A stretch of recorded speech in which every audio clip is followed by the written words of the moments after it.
Dita e verës është festuar gjërësisht edhe në qytetin e Beratit, ku kalaja e këtij qyteti ka qenë e mbushur plot me vizitorë të shumtë që kishin zgjedhur të kalonin këtë ditë në ambientet historike të Kalas. Mijëra njerëz kanë mbushur sheshet dhe rrugicat e Kalas, duke krijuar një atmosferë festive dhe mikpritëse për të festuar këtë ditë që simbolizon ardhjën e pranverës. Nuk kanë munguar as aktivitetet e organizuar nga Bashkia e Beratit, duke ofruar mundësi për qytetarët dhe vizitorët të shijonin festën në një atmosferë me muzikë dhe gatime tradicionale si ballokumja, byreku apo dhe pispilia.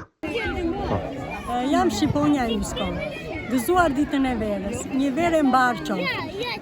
Unë për ditën e verës tradicionale ne në Berat kemi lakrorin, ballokumet edhe veroret.